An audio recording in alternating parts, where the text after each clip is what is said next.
Hi, it's me, Vicky Marie, with a cup of coffee this morning. So this is quite an early morning rant.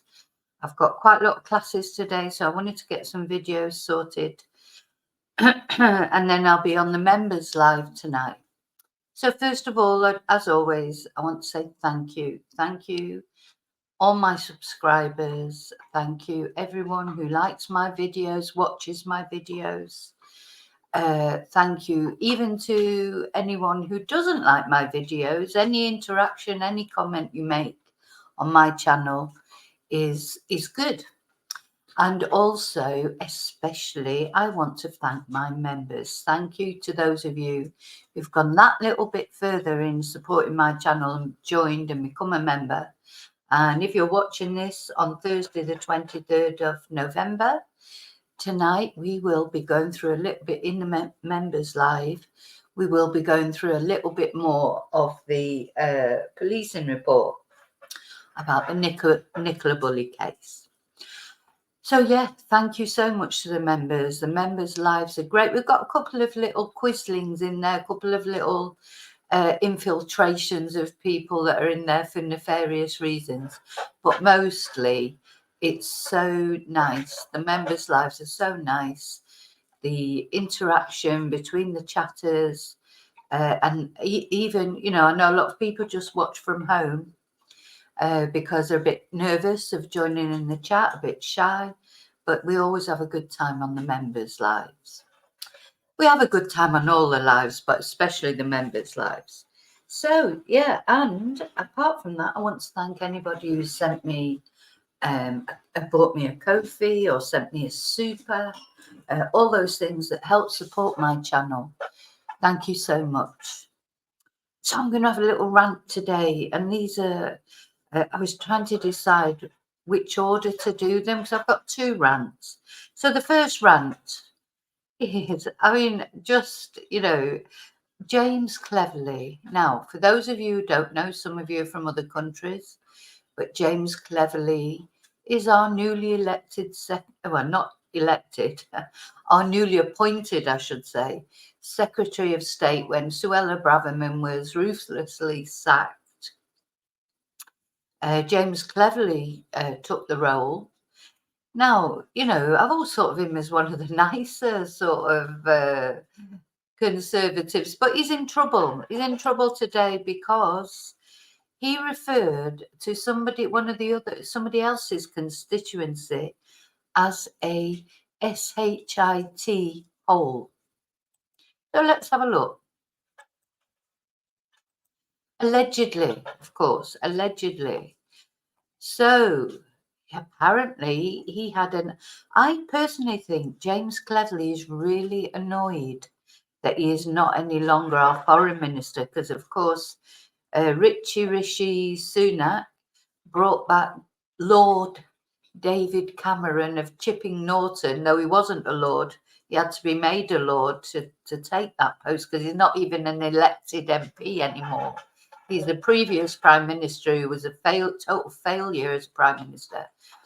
And Rishi Sunak is so desperate now for ministers. He's run out of people to use as ministers because they've all been so rubbish.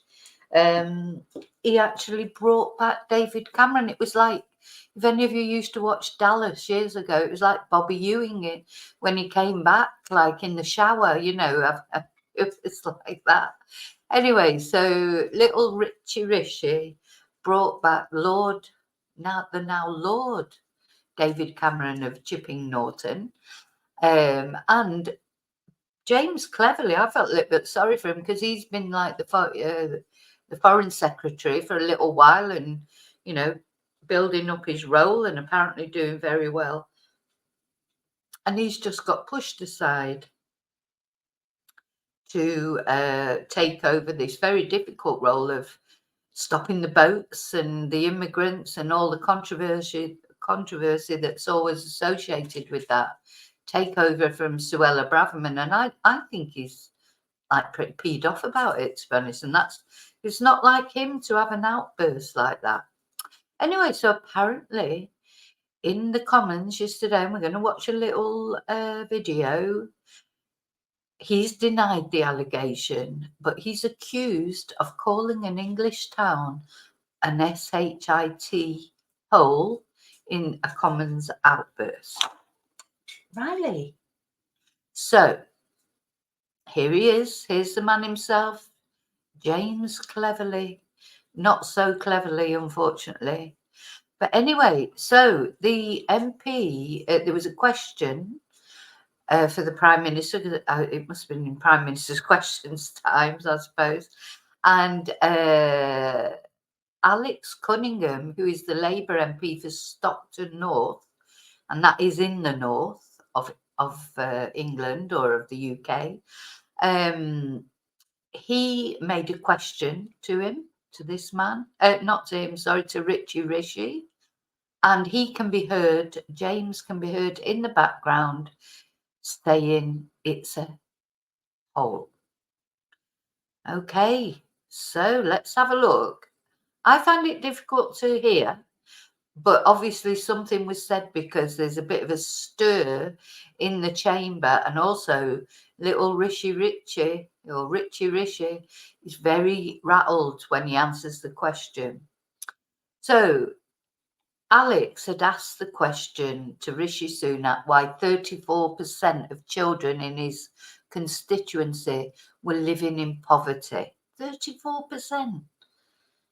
34%. This is the north and south divide in the UK.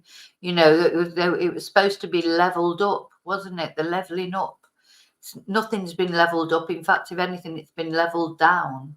So anyway, apparently a man's voice can clearly be heard saying it's a hole before the Prime Minister delivers his answer. And numerous Labour MPs later said they had seen Cleverley uttering the foul-mouthed phrase. So this is one, it's all over Twitter, but this is just one. Rachel Wearmouth. I mean, we've got to be aware that obviously these people that are saying this are from the opposite side, but they would have been able to see, because you know how it is in the UK House of Commons. They sit on either side of each other. Now I find it, I've tried to listen to it, I can sort of vaguely hear it, somebody definitely says it, but it's funny, you know, it's whether you believe it was James Cleverley or not. I mean, that's a big thing for the Home Secretary to say. This is what I mean about politics now. Nobody's got any gravitas. It's all about, you know, they're all shouting at each other like kids, and you know, these are supposed to be the creme de la creme of the British democracy. These are the people elected to represent you, not me. I don't live there, thankfully. But yeah, you know, we want people. See, I don't live there, but my family lives there. People don't seem to understand that. They think sometimes people say, well, why are you bothered? You don't live in the UK, but all my family live there. And I am British, and I may go back there one day. So I'd like to go back to a nice country. Anyway, so this Labour MP has attempted to raise a point of order, which I'm not sure exactly what that means, but it probably means it'll be, you know, he'll be chastised for it. And let's have a look at the video. Let's Cunningham. Thank you very much, Mr. Speaker. Yeah. Why are 34% of children in my constituency living in poverty? Prime Minister. Mr. Speaker, it's this government that has ensured. I think it's difficult to hear, but you can see that everyone stirs, something said, and Rishi is clearly rattled, I think. I can't see where James Cleverley is. He must be further down the line. That across our country, 1.7 million. Let's try again. Let's Cunningham. Thank you very much, Mr. Speaker. Yeah. Why are 34% of children in my constituency living in poverty? Prime Minister. Mr. Speaker, it's this government that has ensured that across our. Maybe better with headphones. So anyway, it's allegedly. So the Labour MP who actually made the question is the one that's, you know, querying this and trying to raise a point of order. So, raising a point of order in the chamber later, Mr. Cunningham said before the Prime Minister answered, the Home Secretary chose to add in his pennyworth. He was seen and heard to say, because it's a hole.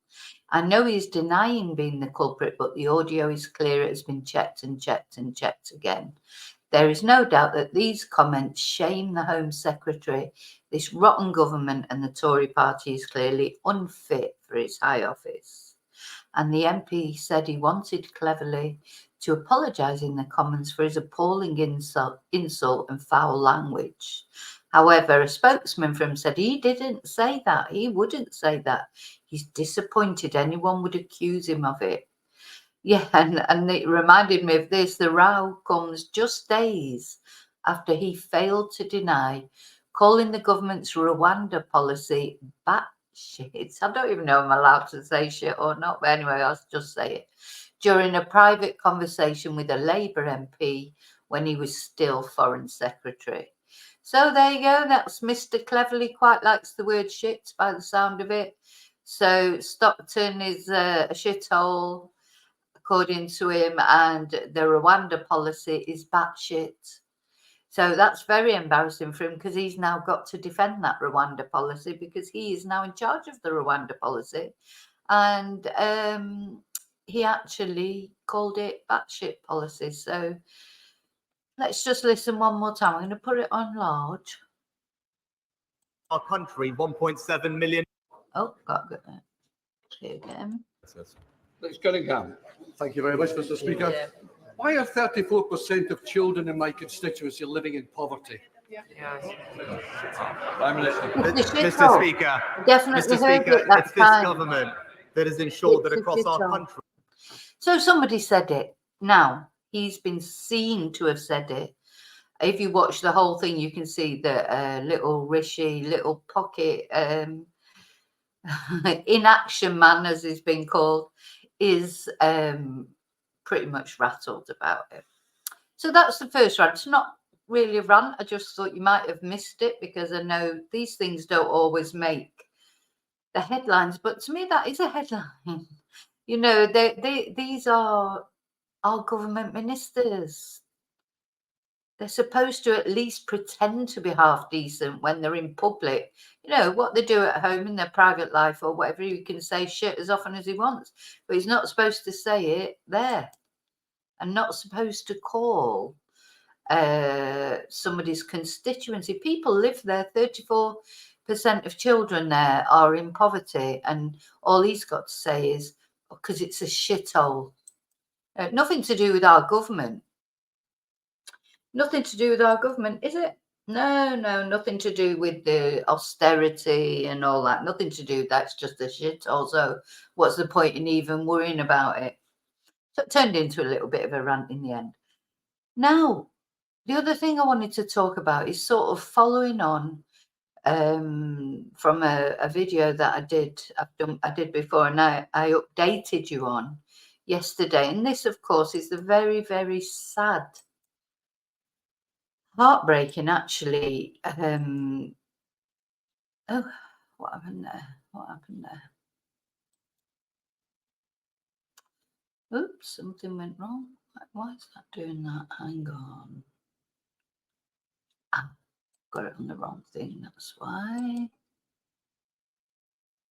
Dale. Yeah, this is the very sad case of Ashley Dale, who was shot, murdered, killed with a submachine gun in Liverpool. Now, the good news is, there is some good news, but it doesn't bring poor Ashley back. But the 4 men that were implicated in her murder, that were on trial for her murder, have received a total of 173 years prison between them, which I think is a brilliant sentence. I've got to be honest, I wasn't sort of expecting that. So it's good. So they're not going to come out again. I mean, one of the men, the actual shooter, He was 41. I just can't believe that a 41-year-old man would be hanging around with 28-year-olds and still hasn't made anything of his life. He's just like, you know, you're not talking about a kid who's, you know, the teenagers go through. I'm not saying that would be justified, of course not, but, you know, adolescence and early 20s, you know, people go through these sort of epochs in their life where they're struggling to sort of become an adult and they can get involved in things. But this guy's 41 and, you know, you just think, oh, for God's sake, grow up. Anyway, well, he'll have to grow up now because he's going to prison for 40 years. So he's going to be 80 probably before he comes out. So it was a very strange, it was drug wars, you know, gangs. Poor Ashley got caught up in the crossfire because her boyfriend was involved in this life, you know, and apparently he was the intended target. But Ashley got it, and in fact, her boyfriend, she was 28. Her boyfriend Lee Harrison, he was also a drug dealer, and he was in a feud with a rival gang. And that's how this horrible event, the reason this horrible event unfolded. And unfortunately, Ashley was the victim. So he wasn't in at the time. Her boyfriend wasn't in at the time. Also, her boyfriend then afterwards did not cooperate with the police. You know, this is, of course, what happens with gangs. They don't want to talk to the police. So they don't, you know, so he'd rather that those people got away with the death of Ashley, his own girlfriend, rather than talk to the police. I hope I don't think there'll be any charges against him. There should be something, but there won't be. I mean, he didn't obviously kill her or anything, but there should be some sort of charges for wasting police time at least or something. But anyway, I don't think that's going to happen. But so this twonk, the guy with he had a submachine gun. So this is the Rant. Where did he get a submachine gun from? You know, where did he get a submachine gun from? How was he allowed to have a submachine gun and go off and spray it around Ashley's house? And that he says he didn't know she was there. Well, he was probably drugged out. You know, not only is a drug dealer, but, you know, likes to partake of drugs himself. So he's probably high as a kite. Probably just didn't even notice. He said he had a balaclava on, so he didn't see anybody there. Anyway, he's been sentenced and he's got this long prison sentence. So Lee Harrison, her boyfriend, was not at her home when the gunman, James Witham, 41. God's sake, you absolute twonk. Forced open the door in the early hours of 21st of August last year. He fired 10 bullets from a Scorpion submachine gun. It's just terrifying to me that that people have got machine guns. You know, people aren't safe, are they? She was a council worker, and this happened in Liverpool. And this is what I'm going to sort of talk about, is what's going on in Liverpool.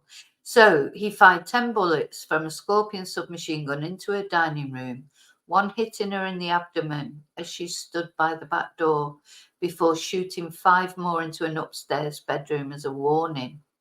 Now, being shot in the stomach is very painful, and it's very difficult to save someone who's been shot in the stomach, because obviously if it goes into your stomach and then all the acid and things like that from your stomach escape into your body, and I mean, it would just be so painful.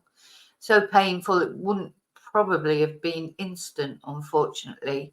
So I just don't know what Ashley had to go through, and I don't know how her family are coping with it, because they've had another similar tragedy to this in their life as well. So that's what's led me to question what is happening in Liverpool. Now, let's have a look what the judge had to say. I sentence each of you to imprisonment for life on count 1 for the murder of Ashley Dale.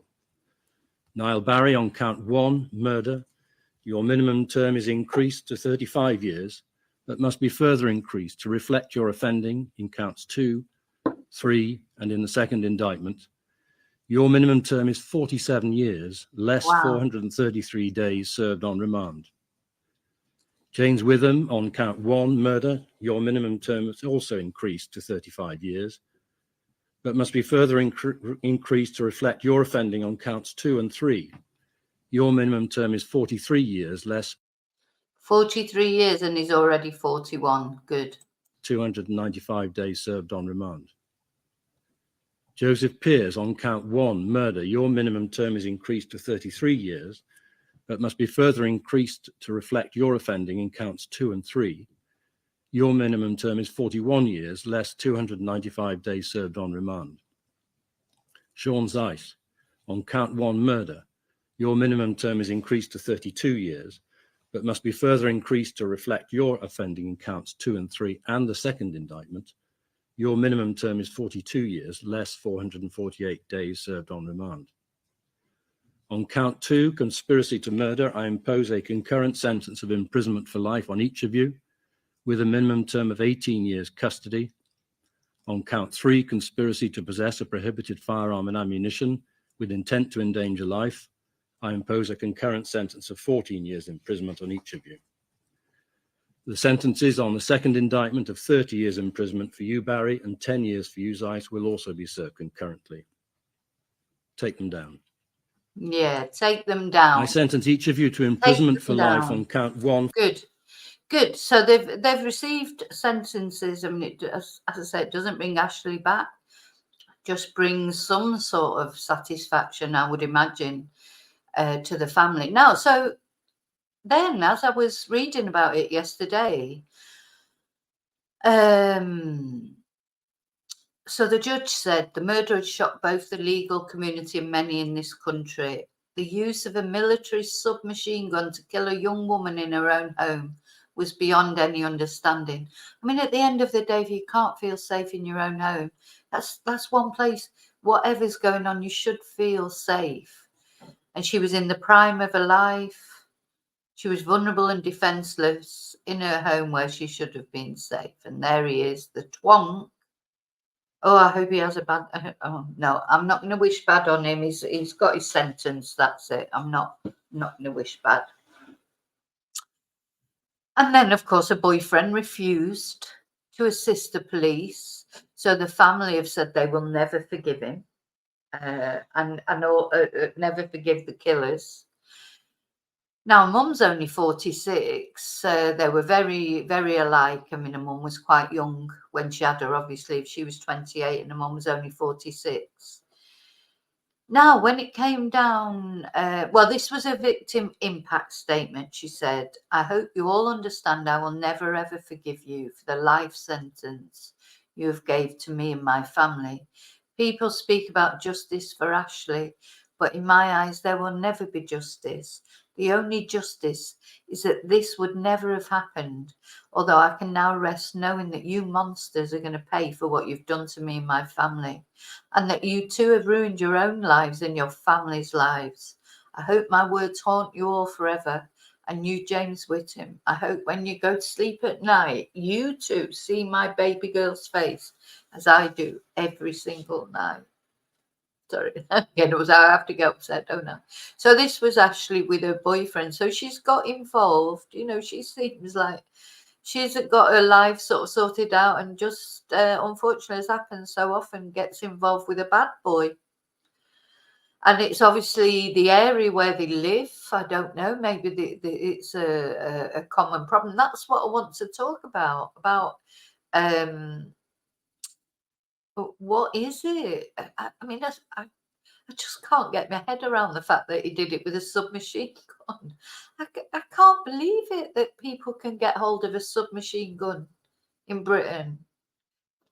And then the other thing that upset me is 7 years ago, her half-brother was also shot dead. He was only 16 years old. and he was killed in a case of mistaken identity when he was caught in the middle of a gang feud. So her father, because it was her half brother, so her father now has lost 2 children to gun violence. So their father, Stephen Dunn, said he had instantly been confined to a living nightmare when he found out his daughter had been shot dead. I remember shouting no for a long time at the top of my voice. I couldn't believe it. History had repeated itself.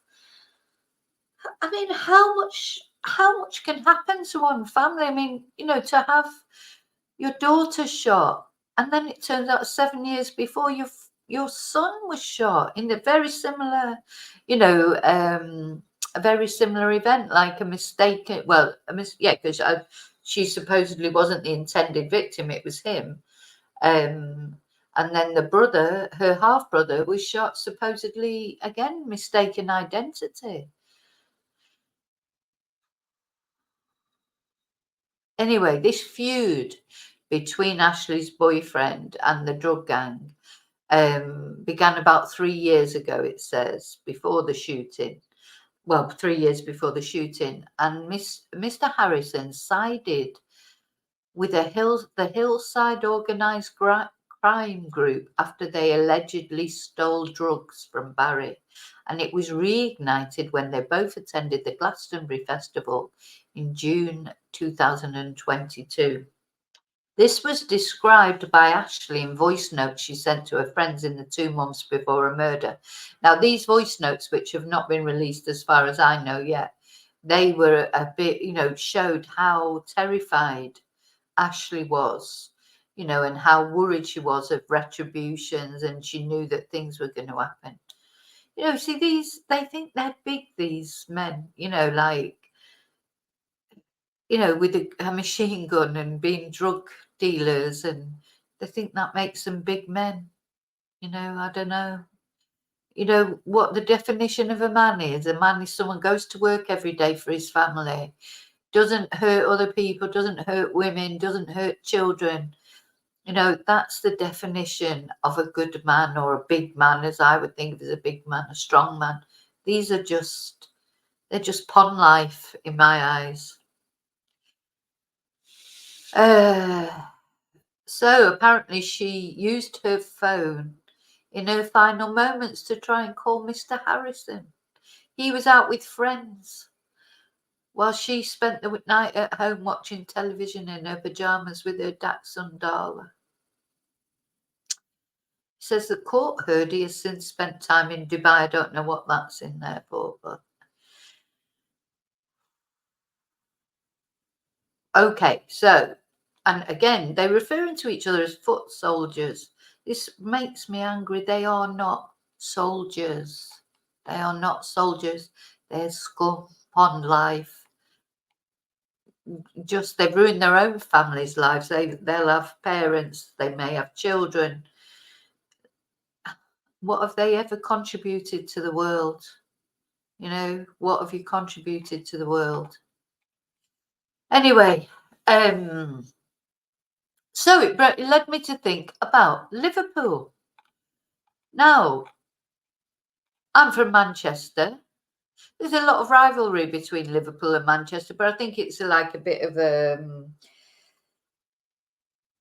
what's the word? It's like a friendly rivalry, at least between Manchester City and Liverpool as far as football's concerned. I'm a proper Mancunian. I am a Manchester City fan, and thankfully, and Manchester United, though, there's a lot of, I think that's a more serious rivalry between Manchester United and Liverpool. For some reason, I don't know where that's come from. I went to a match once at Old Trafford, God, I feel like I should be spitting as I say that, but it's a bit of a long story how I ended up going there, because obviously I'm not a Manchester United fan, and Old Trafford is a horrible stadium, I'll tell you. But anyway, I went there, and they call it the Theatre of Dreams. Well, I don't know where that's come from, because it needs a big overhaul. and it was Manchester United against Liverpool, and oh my God, it was awful. So I went. One of my brothers at the time, he used to go. His wife was a Manchester United fan, and they had season tickets, and that. But they liked actually going in the stands. I don't know if you can go in the stands now. Can you in the Stretford End? I don't know if you can actually stand up now, or you have to sit down. Probably, I don't know, because it's been that long since I've been to a football match. And they went and stood up in the Stretford End, and I sat in there. It was just for a day out, really. I went and sat in their season ticket seat or whatever. Oh my God, it was awful. The acrimony between the Liverpool fans and the Manchester United fans. It was just horrible. And it wasn't that long after sort of events like Hillsborough, etc., and a lot of problems with soccer hooliganism and violence.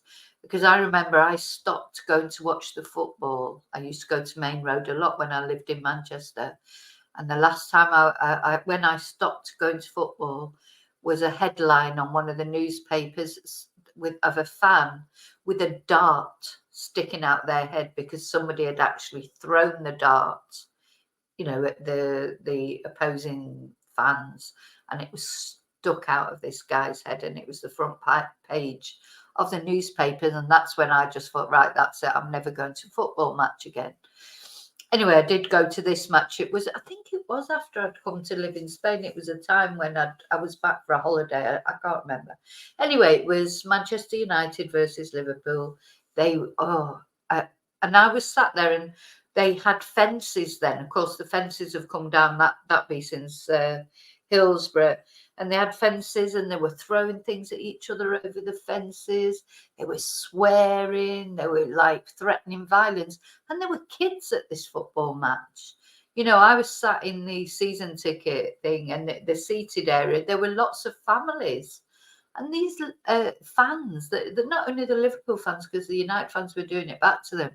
It was horrible. Anyway, so there's a lot of acrimony between Liverpool football fans and Manchester United fans, but not so much with Manchester City, because we all hate Manchester United. Anyway, no, I don't. I mean, I would always, for me, apart from if they're playing Manchester City, I would still support Manchester United because it's Manchester. Of course I would.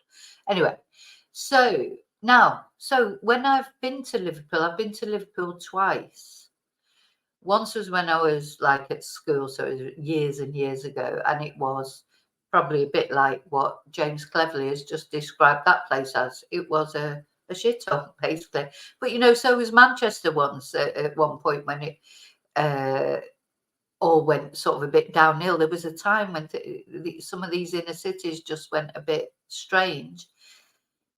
So a couple of years ago, I had another opportunity to go to Liverpool, and I went with a friend really at the time, and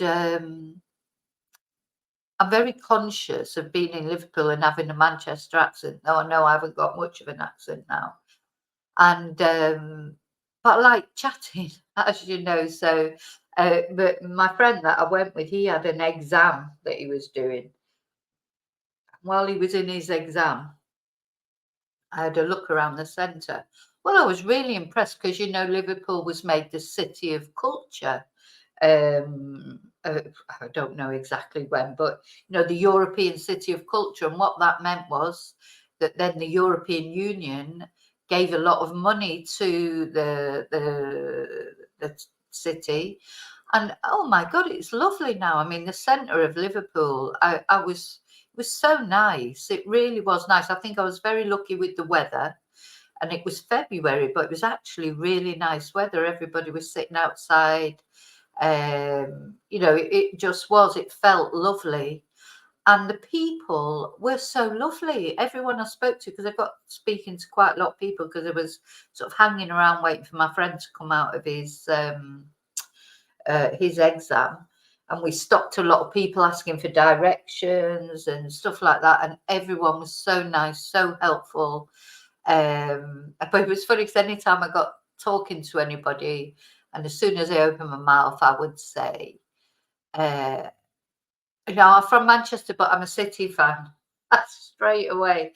And it was like, all right, okay, I mean, it's a joke. It's a joke. It just is like that. It's like, if you're in Liverpool and you said you were a United fan, you might not be so popular. I don't know. But and I got chatting to lots and lots of different people. They were lovely people. They were so friendly. I think I like what I like about the Liverpudlians as well is their irreverence for government. They won't be controlled. They just they've got their identity, their Liverpudlian identity, and they don't take rubbish from anyone. There's all these good things about Liverpudlians and Liverpool, and then you've got this sort of underbelly. I don't know, what is it? What is it? And I expect it's the same in Manchester, London, any big city, the gang culture. Now, there's always been gang cultures, of course there has, though I don't think quite like today. I don't think drugs were quite as a big a thing before as they were. When I was growing up, there wasn't a massive drug problem. I'm not saying there was no drug problem, but there really wasn't. Young people, they drank more. And then drugs sort of exploded, didn't they, onto the scene? Sometimes I almost think that the government deliberately lets drugs in, and that just so that people, just to stupefy people so that they don't rise up against the machine sometimes. But I don't know. So there's this drug problem. I really am sort of musing on now. I'm talking as if I'm just sat in your living room. That's how I feel. I feel like I'm talking to Ashley because I'm looking at her photo. I'd like to talk to her and see, what led her to be with that man, and her life experience. What is it like? How do you get embroiled in all that? And I would imagine you get embroiled in it, and then how do you get out of it? That's how it feels to me. Anyway, so yeah, I think Liverpudlians are good people. There's you're always going to have bad people, I know, but I mean, a submachine gun, that's like, I just can't get my head around it. Honest to God, I cannot get it's terrifying for young people, isn't it? It's terrifying for your children that they could be involved in things like that. And that poor guy who's now lost his daughter and his son. And then, of course, the mother that has lost Ashley. I just don't know how they cope. I really, really do not know how they cope. So anyway, then I was talking about it with my son, and he was saying that in some place in London, and probably the same in Liverpool, Manchester, etc., big cities, you can rent guns. There are places you can go and rent a gun for a couple of hours. I was just like flabbergasted. What? Rent a gun? Because I know there's a big problem with knife crime, but I never thought gun crime was so prevalent. Now, and as I'm saying that, I'm remembering when I was in Manchester and I lived near Moss Side. I don't know if any of you have ever heard of the area of Moss Side, but at the time it was like if you're from America and you think of the Bronx or Moss Side had a reputation. Let's say, I'm not saying it was like that because I've been out many times in Moss Side. There was a club there called the Nile Club. And I used to go there with my friends often. We never had any problem. When I lived in Manchester, I used to go to, I always liked the sort of, what you might call a dive place. We called it a dive, but I always liked them because they had character. You met characters. I've never had any problem in those sort of places, honest to God, I've never been treated with anything more than respect. We went to the Nile Club. We never had a problem. It was like a big hype in the newspaper. There were shootings in Moss Side at the time. Actually, when I think about it, that seemed to be a centre of that there was gun crime. And then there was in Manchester town centre. Because the nightlife was brilliant in Manchester. I'm sure it still is. And I used to go to, or we all used to go to this club called the Auto Club. Now, any of you who've lived in Manchester, I know quite a few of my subscribers lived in Manchester at some point. I don't know if any of you have ever heard of the Auto Club, but it was literally a speakeasy. You know, what you would think of as a speakeasy. It was in a little back street in the centre of the gay village, actually, very near the gay village. And you'd like tap on the door, and the bouncer would open the door thing, and he was called Jan, and he was Swedish, and he'd have a big cigar. He'd say, "What the fuck do you want?" You know, like it's a joke. That's Mancunian humour. Sorry about the language. Yeah, well, what do you want like that? And we go, "Oh, it's us, Jan," or whatever, and he'd let us in. But he, not everybody could go in there. And that's where all the gangs would hang out there, the Quality Street gang, all the Mancunian gangs. But you get all sorts of people in there, and they were lovely. Never had a problem. I'm sure they weren't lovely with people that they will have had their gang wars like this, but I don't think they ever had a machine gun. I don't know. I mean, it's just sort of, it's just baffled me that somebody could have a submachine gun. Anyway, yeah, we loved going there. They treat, there was always champagne flowing, and you would quite often see these people on Crime Watch when you were watching Crime Watch and stuff. But I always liked those places because there were characters. People who they have a code, or they did. Maybe that's what they don't have anymore. They had a code, so they would never have hurt us. I'm sure they hurt each other, like gang warfare and things like that. I'm sure there was that, but there was a code, like you wouldn't hurt women, you wouldn't hurt children. It was a code between them. And I'm not saying it was right or saying it was brilliant or anything. I'm just saying that's where it was. But I don't feel now, because don't forget, in Liverpool as well, that's where little Olivia was shot as well by accident. Remember that was, let's see if I can find that. Maybe get that up, because I've never spoken about that. That was Liverpool as well. Another accident. For fuck's sake. Yeah, so it was Olivia Pratt Corbell, wasn't it?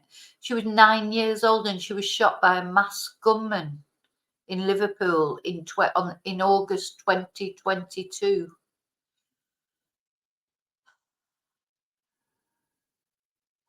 So it was Thomas Cashman. Now, he was also jailed for 42 years.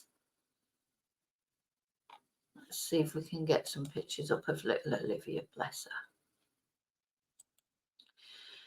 So here you go. Here she was. Bless her. She was shot by accident. For fuck's sake.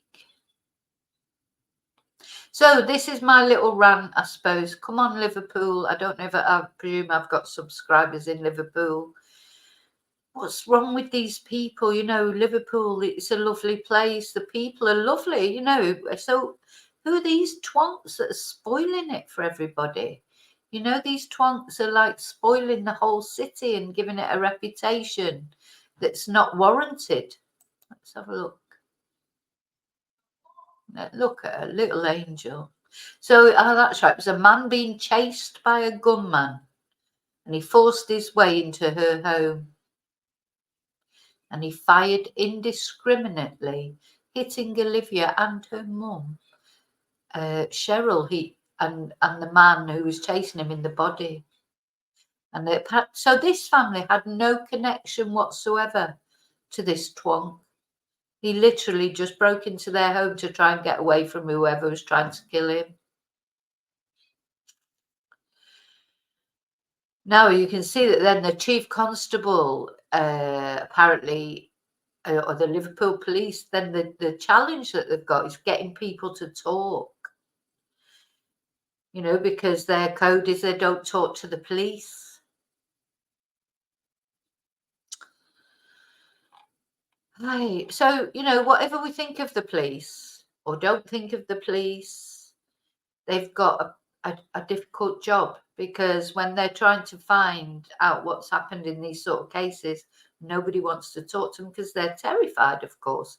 Probably a lot of people, they're terrified for their own lives, because there's nothing, you know, in those, the way those people look at things is what do they call them? You know, there's nothing worse than a snitch, is there? You know, so people will be, according to them, so people will be terrified to speak because they'll be worried about their own families. So I don't know what the answer is there. I really don't. Poor little girl. But yeah, there's this sort of thing of, you know, you don't talk to the police. But so then how's it all gonna get better? Anyway, he's been caught and he's in prison. They're in prison. That's the only comfort that we can take from it. But there'll be loads of other twonks out there. Probably as I'm making this video, some twonk is getting his hands on a submachine gun or whatever in Liverpool. So there you go. That's my rant for today. I just wanted to tell you about James Cleverley calling Stockton a shithole. It's just unbelievable that a cabinet minister would say that. This is what we're dealing with, and to me, he was one of the better ones. So, you know, bloody hell. Anyway, and then to just say about Liverpool. Liverpool is a lovely city, and there's a lot of lovely people live there. But there's obviously this sort of underbelly of people who just don't value life, and, you know, just think they're big men because they've got a gun or whatever. So anyway, that's all I wanted to say. So thank you so much for listening to me ramble on as usual. I'll see you later in the I'm going through some of the College of Policing report tonight in the members live. May see you before then even, but until then, remember to live and love wisely, carefully, and may your God always go with you. Thank you.